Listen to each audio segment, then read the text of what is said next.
Bismillahirrahmanirrahim. Assalamualaikum warahmatullahi wabarakatuh. Wahai murid-muridku, wahai anak-anakku yang senantiasa dirahmati oleh Allah Subhanahu wa Ta'ala, marilah kita lanjutkan pelajaran kita ngaji belajar urip. Kali ini bahasan kita adalah mengejar bayangan. Cobalah kita berdiri di tepi jalan di pagi hari. Kita berjalan ke arah barat. Perhatikanlah bayangan tubuh kita. Bayangan itu selalu ada di depan kita. Perlahan kita berjalan. Perlahan pula kita mengikuti bayangan kita sendiri. Semakin cepat kita berjalan, atau bahkan bila kita berlari, kita terasa seperti mengejar bayangan itu. Dan kita tidak akan pernah melampaui bayangan itu. Meskipun bayangan itu begitu dekat dengan kita, namun kita tidak pernah bisa menyentuhnya. Apakah yang bisa kita mengerti akan hal ini?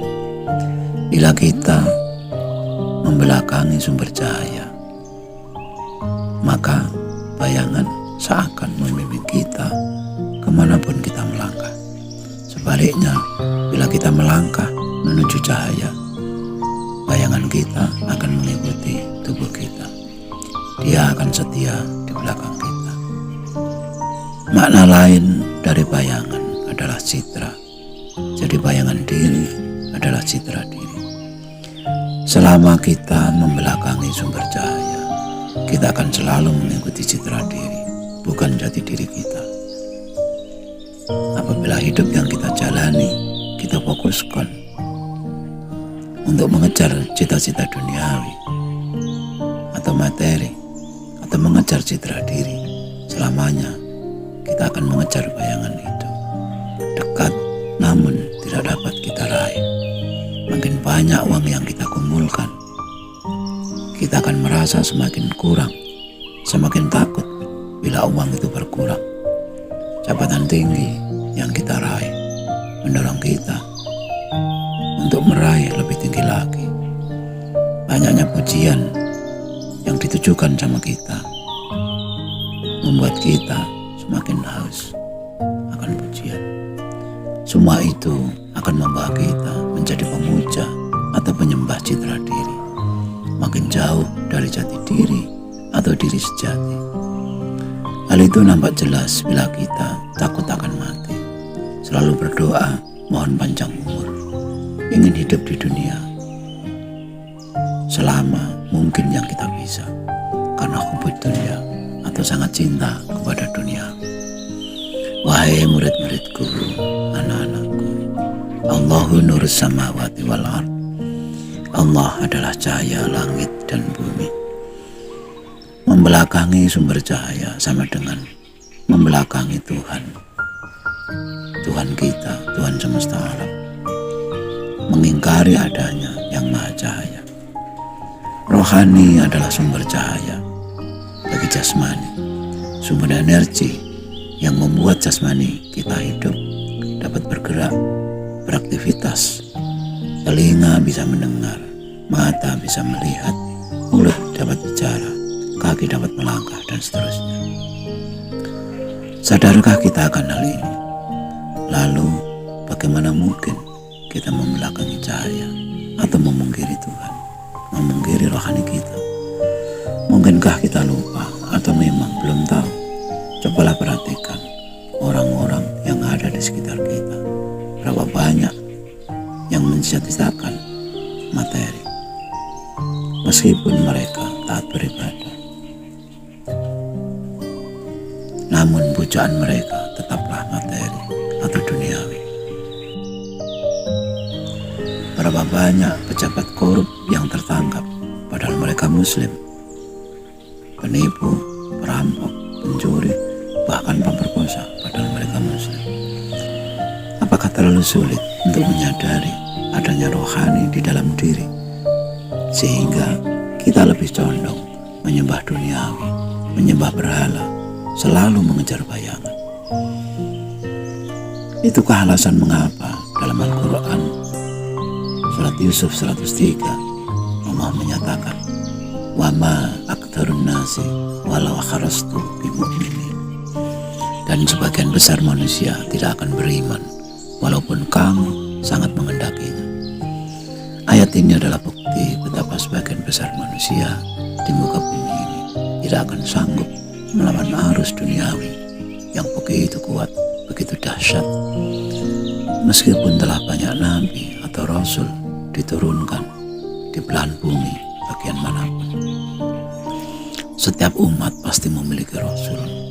Namun sejarah juga telah menceritakan kepada kita tentang banyaknya umat rasul yang harus dibinasakan, harus dihancurkan karena mendustakan rasulnya. Kita yang dianugerahi oleh Tuhan akal yang sehat, ingatan yang baik, mestinya mampu mengambil hikmah dari semua itu. Janganlah menjadi bagian umat yang dihancurkan karena mendustakan rasulnya. Cinta dunia adalah pangkal dari semua kehancuran. Semua yang berhubungan dengan kenikmatan duniawi hanya berakhir di tubuh kita, sedangkan kita tahu berapa lama tubuh kita mampu bertahan.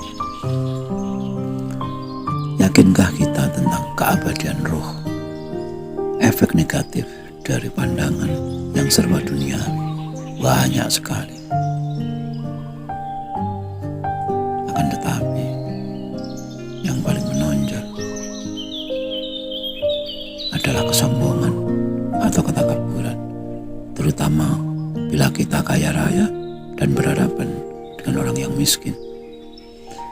Kisah Raja Fir'aun adalah contoh yang paling utama, di mana kekuasaan dan kekayaannya begitu melimpah menyebabkan dia berani mengaku dirinya sebagai Tuhan yang merasa mampu menentukan hidup mati seseorang atau orang lain. Dia lupa betapapun hebatnya dia hanyalah manusia yang memiliki banyak keterbatasan, banyak kelemahan. Jasadnya yang diabadikan akan dijadikan peringatan bagi umat manusia setelahnya.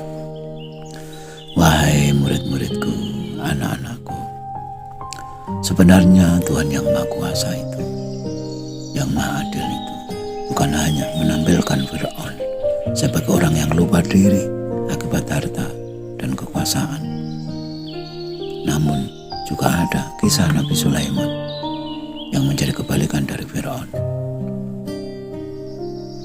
Meskipun beliau adalah raja, meskipun beliau adalah nabi, dengan kekuasaan, dengan harta, dengan kepintaran yang melimpah, dia selalu tetap ingat sama Tuhan dan bersyukur atas segala yang telah diberikan kepadanya.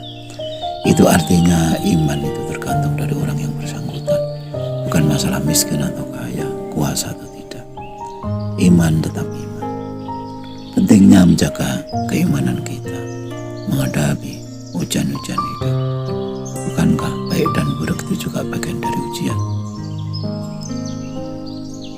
Jadi tidak ada pembenaran bahwa kuasa dan harta itu otomatis membuat orang tidak beriman. Justru yang paling menyedihkan adalah orang yang miskin harta dan miskin agama, miskin dua-duanya. Oleh sebab itu, mengapa Tuhan membocorkan rahasia dirinya? Siapa yang tahu akan dirinya, tahu akan Tuhannya. Agar manusia terhindar dari penderitaan hidup, lahir maupun batin, dunia dan akhir. Terhindar dari pengejar bayang-bayang yang tidak pernah akan bisa kita raih. Agar kita menghadapkan wajah kita menuju sumber cahaya, membelakangi bayangan kita. Agar citra diri kita menjadi pengikut jati diri kita, jati diri abdi, jati diri sejati yang selalu ingat bahwa kita selalu bersama Gusti, merasakan hidup di dalam hidup, hidup karena selalu bersama yang Maha Hidup,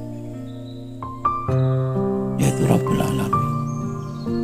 Sekian dulu wacangan-wacangan yang mohon maaf atas segala kekurangan dan semoga selalu bermanfaat. Marilah kita berdoa Allah, mudahkanlah jalan pengabdian kami kepadamu. Amin. Wassalamualaikum warahmatullahi wabarakatuh.